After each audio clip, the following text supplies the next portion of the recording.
Hello and welcome to physics academy. हम students यहाँ पर अब तक जो स्टडी कर ली है इलेक्ट्रोस्टैटिक्स में, जैसे हमने 2 वीडियो इससे पहले अपलोड किए थे जिनका नेम था electrostatics electric charges basic part 1 and part 2। तो जो पार्ट 1 और पार्ट 2 हम स्टडी कर लिए हैं उनके बेसिस पर हम कुछ न्यूमेरिकल डिस्कस करने जा रहे हैं, कुछ पॉइंट डिस्कस करने जा रहे हैं। और उन्हीं में पहला क्वेश्चन है, बच्चों ध्यान दीजिएगा, कहा जा रहा है हाउ ए बॉडी और ए sphere can be charge positively without touching it. ध्यान दीजिए, स्फीयर को टच नहीं करना। स्फीयर जो हमें गिवन है वो मेटलिक स्फीयर है, मेटल का स्फीयर है और हमें उसे टच नहीं करना है, लेकिन हमको उसे बिना टच किए पॉजिटिव चार्ज देना है, उस पर पॉजिटिव चार्ज लेके आना है। कैसे लेके आ सकते हैं? आगे बढ़ने से पहले कुछ और समझ लें। ध्यान दें बच्चों, बोर्ड के पॉइंट ऑफ व्यू से जब भी हम कोई आंसर लिखते हैं तो उस आंसर को लिखते समय हमारा मेन मोटो होना चाहिए कि बिल्कुल जितना उसने इंफॉर्मेशन हमसे पूछा है हम उतना ही इंफॉर्मेशन दें। जो कुछ क्वेश्चंस में हमसे बोला गया है उतना ही लिखें, फालतू की कहानी लिखने की कोई जरूरत नहीं है। 2 नुकसान है फालतू की कहानी लिखने से। क्या? पहला, आपका वेस्टेज ऑफ टाइम, टाइम ज्यादा लगेगा। ऑब्वियसली जो नहीं पूछा गया है उसका वो लिखोगे तो टाइम तो ज्यादा लगेगा ही लगेगा, लिखने में तो टाइम लगेगा ही लगेगा और मार्क्स भी नहीं मिलेगा। यानी उस टाइम को आप कहीं और यूज कर सकते हैं तो आपका पेपर भी नहीं हो पाएगा। इसलिए ये जरूरी है जितना पूछा जाए उतना ही लिखें और आंसर को जहां पर पॉसिबल हो वहां step by step, point wise, point form में लिखें।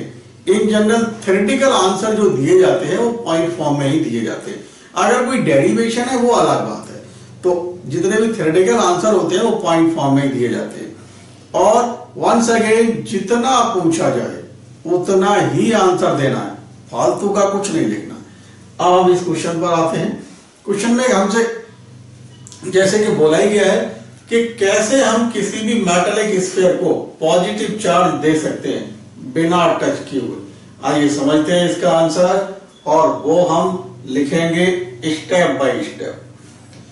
बच्चों सबसे पहले हमारे माइंड में क्लिक करना चाहिए, क्वेश्चन में बोला गया विदाउट टचिंग इट। इसका मतलब ये हुआ इंडक्शन प्रोसेस है, चार्जिंग बाय इंडक्शन। पिछले हम क्लासेस में पढ़े हैं, चार्जिंग बाय इंडक्शन प्रोसेस हम यूज करने जा रहे हैं।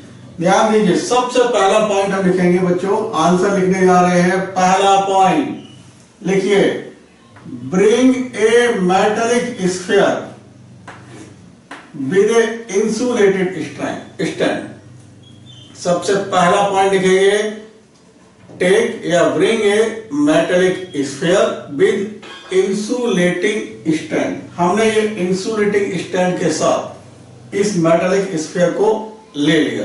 इसके साथ ही हम एक्सपेरिमेंट करने जा रहे हैं, ठीक है। अब हम यहाँ ये भी समझ लें, क्योंकि मैं तो यहाँ समझाऊंगा भी और लिखाऊंगा भी, मैं ये भी अब डिस्कस कर लूं कि भाई मेटलिक स्फीयर लिया है तो उस पर इंसुलेटेड स्टैंड क्यों लगाया गया है।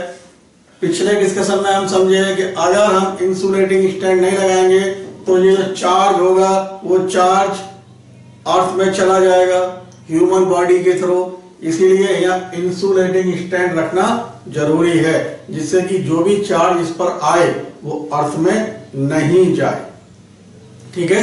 तो पहला पॉइंट हमने लिखा, पहला पॉइंट है बच्चों कि take a metallic sphere with insulating stand. अब हम ये मैंने बुलेट लगाया पहले पॉइंट के लिए। अब हम आते हैं सेकंड पॉइंट पर।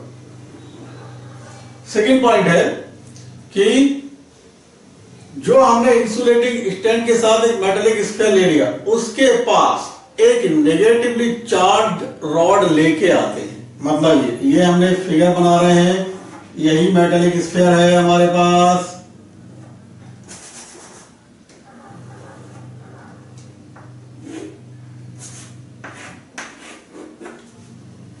और इसके पास हम ले आए एक नेगेटिवली चार्ज्ड रॉड।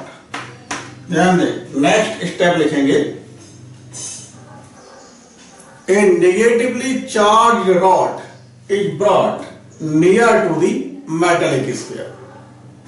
अब ध्यान दीजिए, जब हम ये नेगेटिव चार्ज डॉट इसके पास ले जाए तो अब होगा क्या, वो भी लिखेंगे। तो दोबारा से मैं रिपीट करता हूं, पहला पॉइंट लिख लिया, दूसरा पॉइंट है bring a negatively charge rod near to the metallic sphere.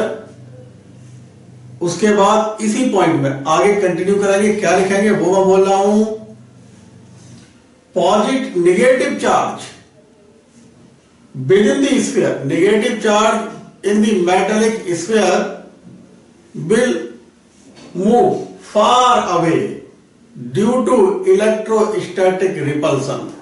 मतलब ये हुआ, जो इस मेटेलिक स्फीयर के अंदर नेगेटिव चार्ज था यानी इलेक्ट्रॉन, वो बच्चों क्या हो जाएंगे, दूर चले जाएंगे। किसके, रॉड के। तो ये नेगेटिव चार्ज रॉड इधर रखी थी, तो इससे दूर वाला एंड, ये फार एंड इज दिस, तो इसमें जो नेगेटिव इलेक्ट्रॉन्स थे वो इधर आ जाएंगे, जो हम इधर दिखा रहे हैं। ध्यान दीजिए बच्चों, हमने इधर नेगेटिव इलेक्ट्रॉन दिखा दिए, और जो इसके अंदर पॉजिटिव चार्ज थे वो इधर ही रह जाएंगे, एक तरीके से इधर, ऐसे कह लीजिए आप, ठीक है। तो अब ध्यान दीजिए, अब मैं सेकंड पॉइंट को पूरा कंप्लीट कर देता हूं।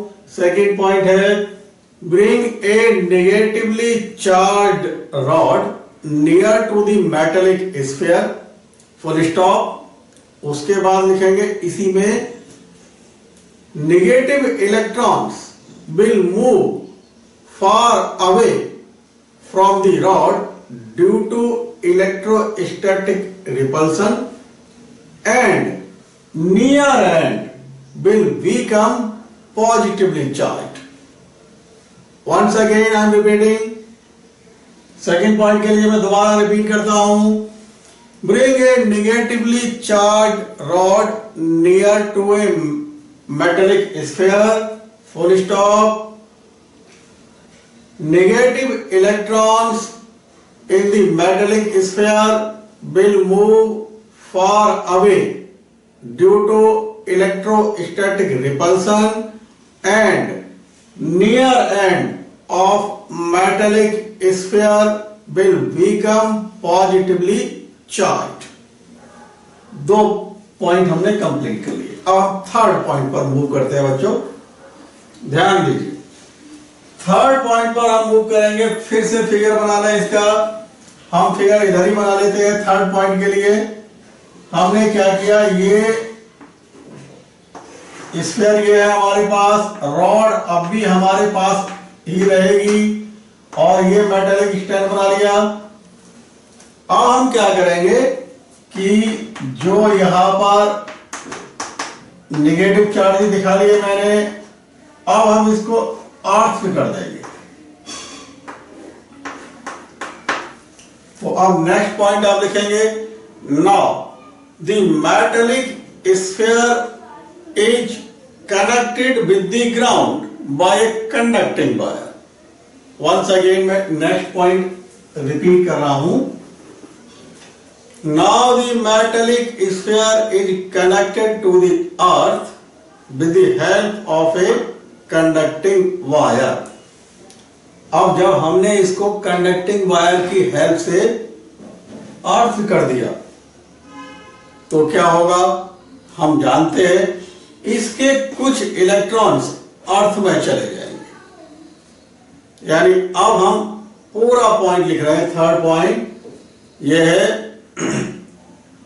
Now connect the metallic sphere to the earth with the help of a connecting wire, full stop. उसके बाद लिखेंगे, some of the electrons will go to the ground but positive charge will remain fixed. यानी जो positive charge है वो fixed रहेगा।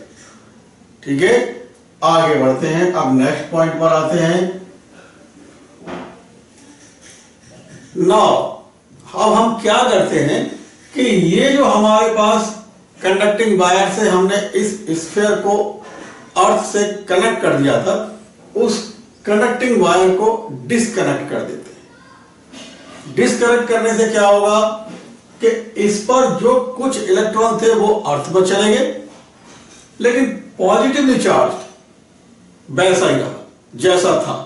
ठीक है, ध्यान दीजिए, क्योंकि एक तरीके से इलेक्ट्रॉन्स अब अर्थ में चले गए, तो अब कुल मिला के जो इस पर नेट चार्ज आ गया वो पॉजिटिव चार्ज आ गया। तो इसलिए अब मैं अगली फिगर में केवल इस पर पॉजिटिव चार्ज दिखाऊंगा।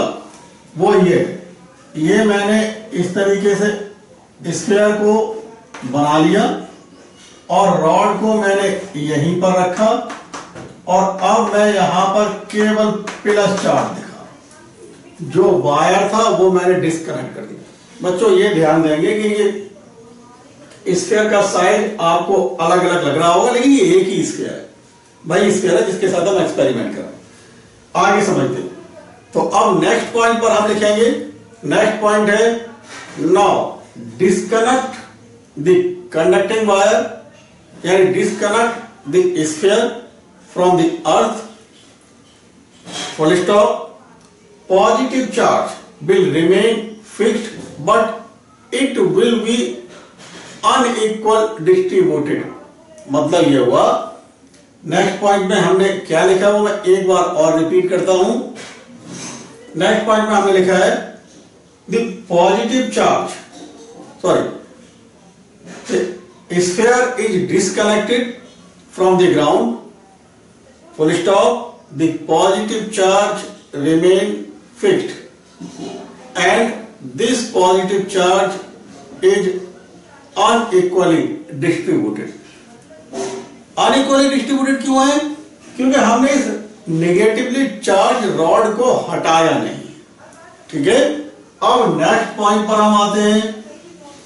Now the negatively charge rod is removed, यानी इस नेगेटिवली जो चार्ज रॉड हम लेके आए थे उसको भी हमने हटा दिया। ये इस तरीके से जब हम अब जो भी इस पर पॉजिटिव चार्ज था वो यूनिफॉर्मली डिस्ट्रीब्यूटेड हो जाएगा, लाइक दिस।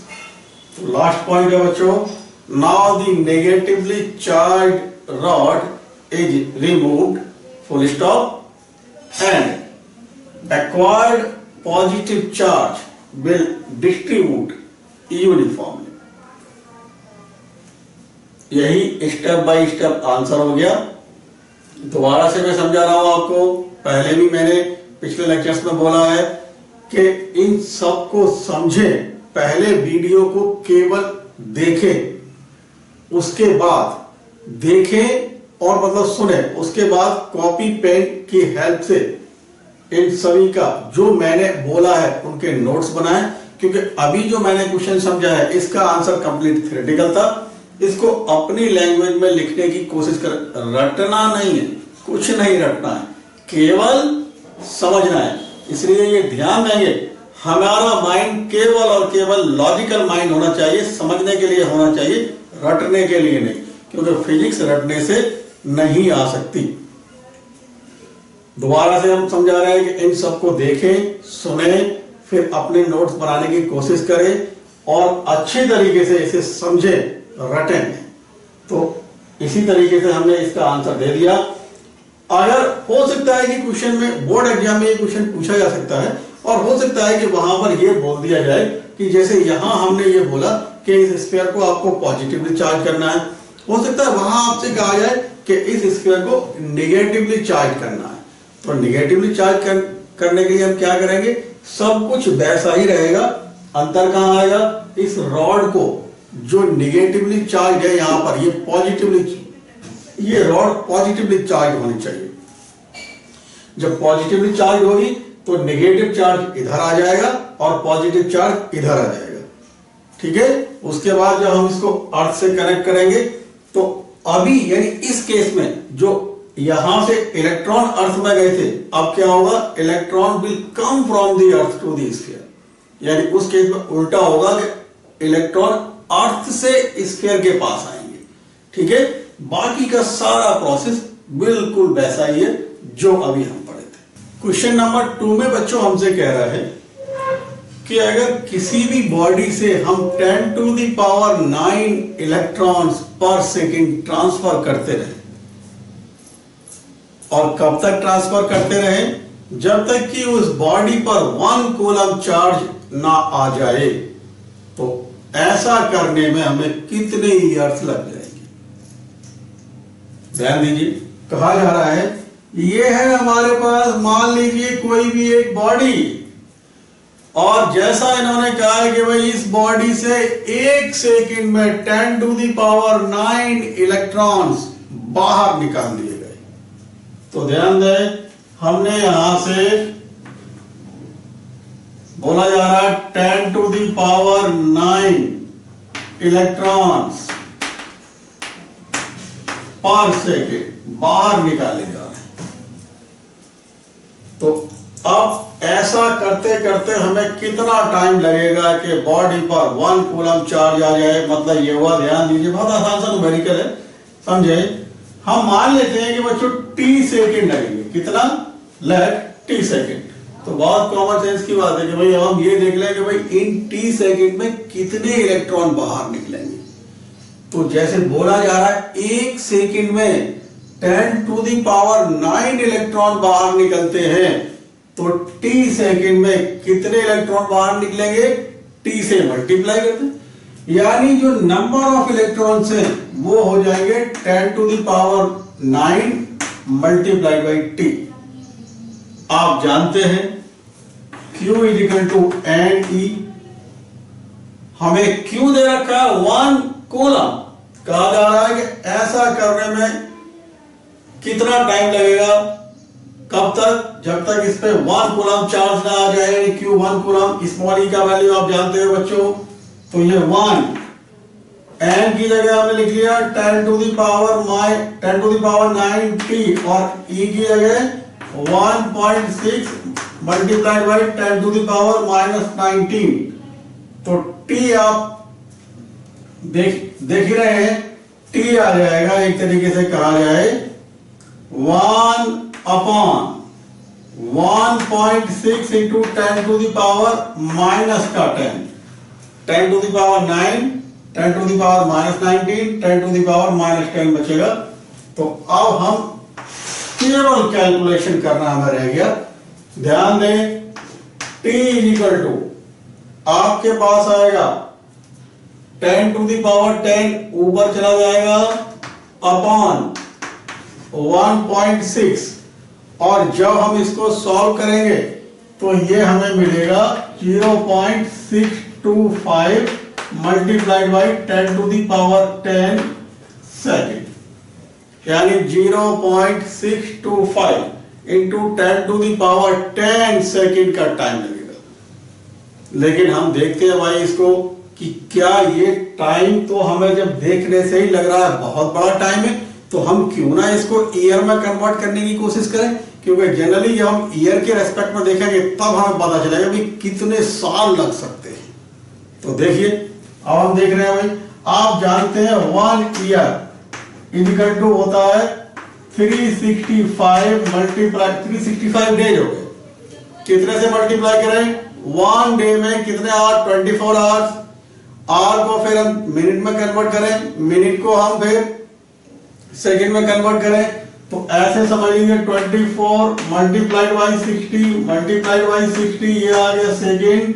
तो 1 ईयर जो आपके पास आता है वो आता है एक तरीके से 31536 31536 000 सेकेंड, 31536 000 सेकेंड। अब आप इस सेकेंड को ईयर में कन्वर्ट कर लेंगे, तो टाइम आपके पास आएगा 0.625 इंटू 10 टू द पावर 10, यानी इतने से हम क्या करते हैं बच्चों? डिवाइड। ये तो आता ही होगा। तो हमने क्या किया? 31536 000, अब ये बन गया हमारे पास ईयर में। जब हम इसको सॉल्व करेंगे तो लगभग हमारे पास 200 ईयर्स आएगा। मैं डायरेक्ट लिख देता हूं, t इक्वल टू आएगा 200 ईयर्स। के लगभग। आप समझ सकते हैं, इससे हमें देखो, इस आंसर से हमें कुछ सीखने को भी मिलता है। क्या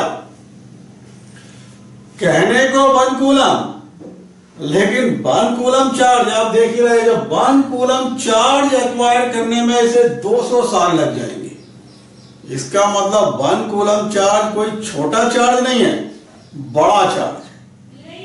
आप समझ रहे हो, बड़ा चार्ज का मतलब बिल्कुल ऐसे ही हुआ जैसे हम ये कहें भाई कि 200 किलोमीटर, तो 200 किलोमीटर, फिर हम क्या भाई 10,000 किलोमीटर, तो 10 किलोमीटर लग रहा है। आप देखिए उसको अगर मीटर में कन्वर्ट करेंगे, 200 किलोमीटर को भी अगर मीटर में कन्वर्ट करेंगे तो बहुत बड़ा यूनिट है, यानी किलोमीटर बड़ा यूनिट है। मैं यही समझाना चाह रहा हूं कि 1 कूलम चार्ज छोटा चार्ज नहीं है, बहुत बड़ा चार्ज। इसीलिए बच्चों ध्यान दीजिए, अक्सर जब आप न्यूमेरिकल करते हैं ना, तो उस न्यूमेरिकल में आप ध्यान देंगे अक्सर चार्ज आपको माइक्रो कूलम में देखने को मिलता है।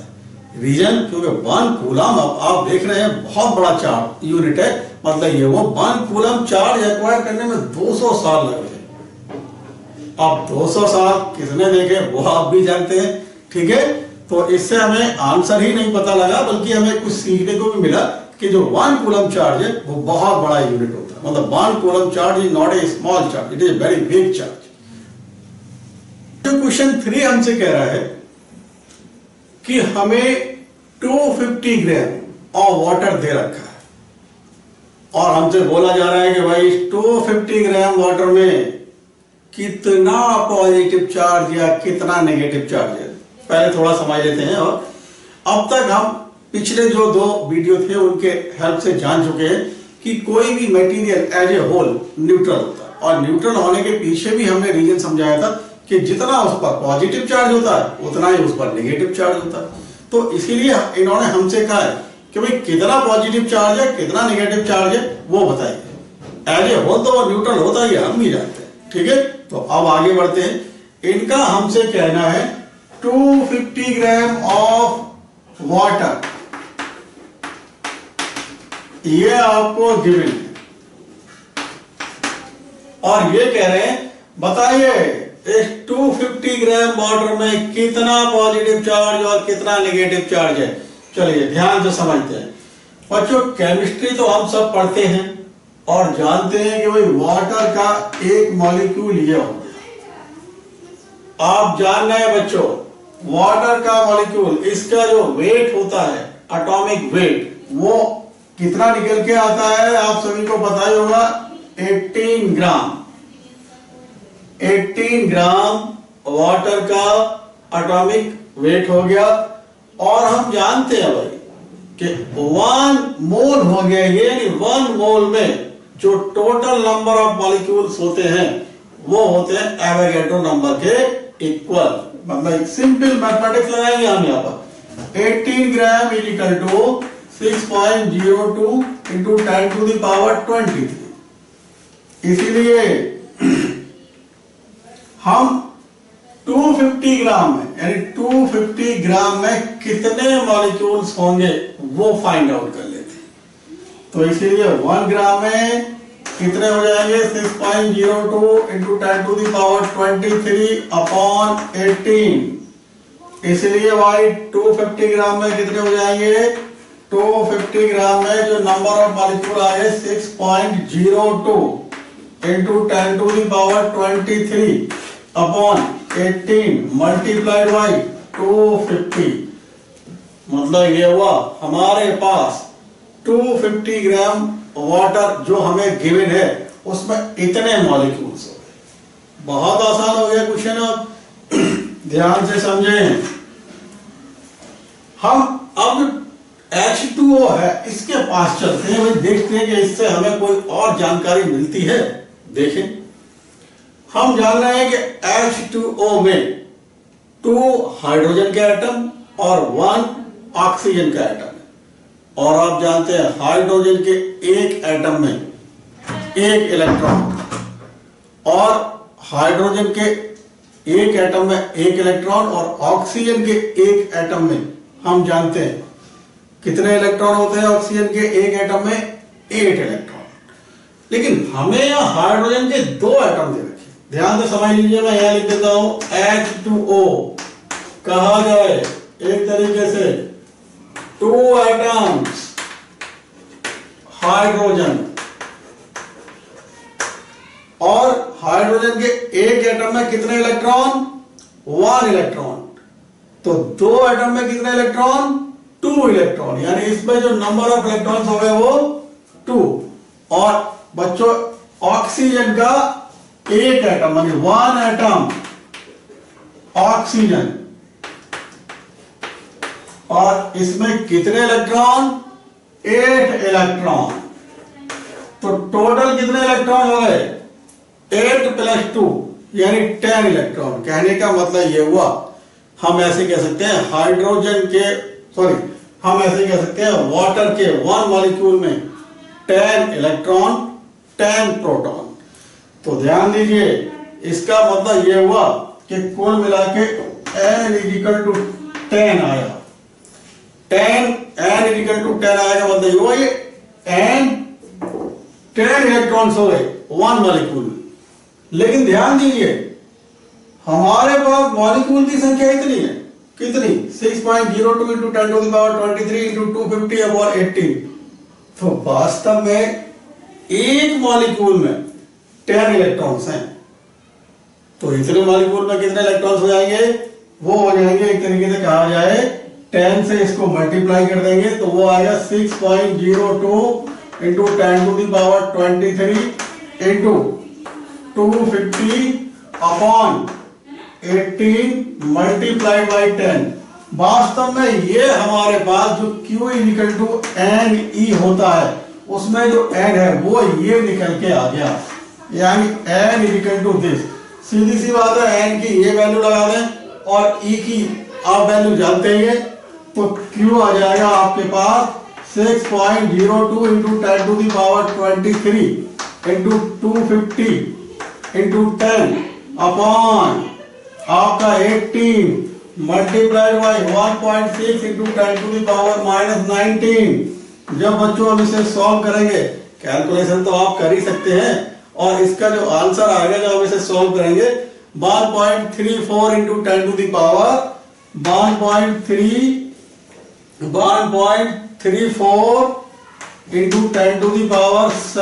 कूलम इसका आंसर आता है।